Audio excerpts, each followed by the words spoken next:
people claim to see ghosts, whether they're of a family member who's passed, an old friend they miss dearly, or even pets they cherish wholeheartedly.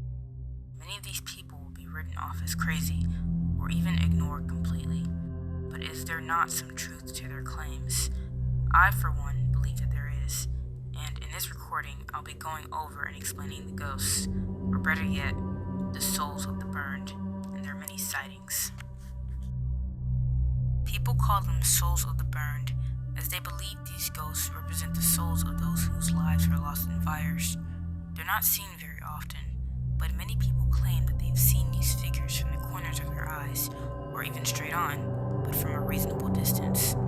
It's speculated that they visit the spot where their homes burned down, or where they lost their lives in a fire due to faint memories they still hold. Those memories keep them attached to this world and possibly give them a sense of comfort, almost as if they've returned to their previous lives and are trying to figure out what exactly happened. But even they seem to be quite unsure of their goal in returning, because they'll simply stand in the spot for a while, pace around for some time, before seemingly disappearing into thin air. It's a known fact that countless people lose their lives in fires, but why are these souls not seen more often? It's speculated that most souls who lose their lives in fires can pass on to the next life, but these are the souls of those who refuse to move on and continue to walk the earthly plane, almost as if they're waiting for a second chance that would never come. Souls of the burned vary in size. While some say they're as massive as a redwood tree, others say that they're the same size as an average human. The reason for this could be that in cases where there's a home fire, only a handful of souls are lost to carnage. But in the case of things such as a forest fire or a much larger building igniting, many more souls would have been lost. So perhaps these souls merged to create one large being, resulting in the massive souls people have claimed to spot. This could also be why they are seen so little, despite fires claiming hundreds and thousands of lives wherever they are set ablaze. Since there is no definitive height for these souls, I will describe what it is they look like. A soul of the burned is not as gruesome looking as one would think, but some say the sight is not at all pleasant.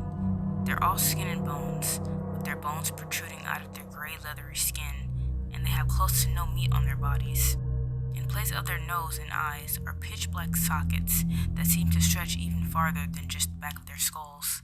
And just like the rest of their body, their faces are sunken in and have a sullen look to them.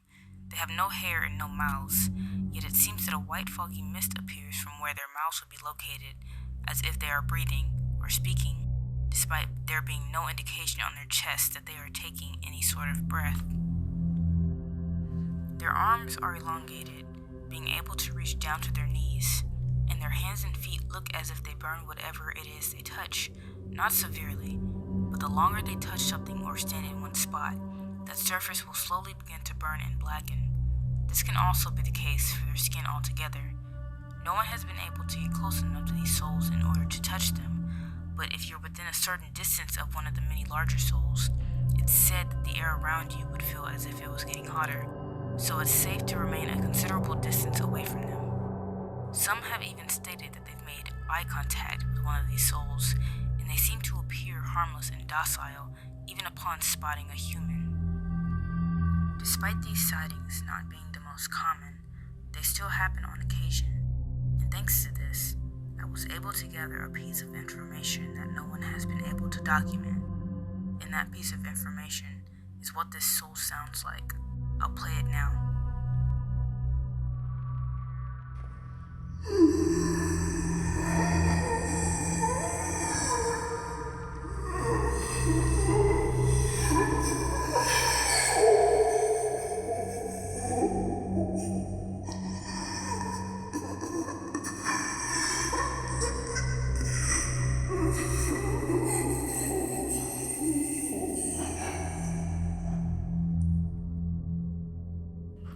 There are a few things I can conclude from this recording.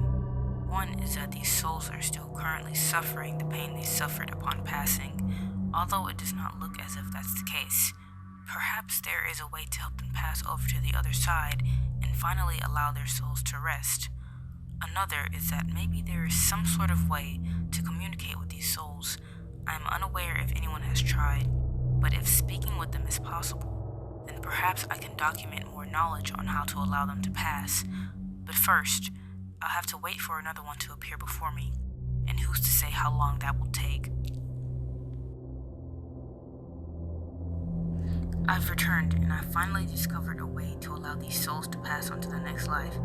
The process is rather complicated, but it's more than doable. First, you must... It appears that this is my only window to successfully help this soul pass on. If I'm able to fully do this, I will be sure to document it for others. The same for these souls. So, for now, I will be signing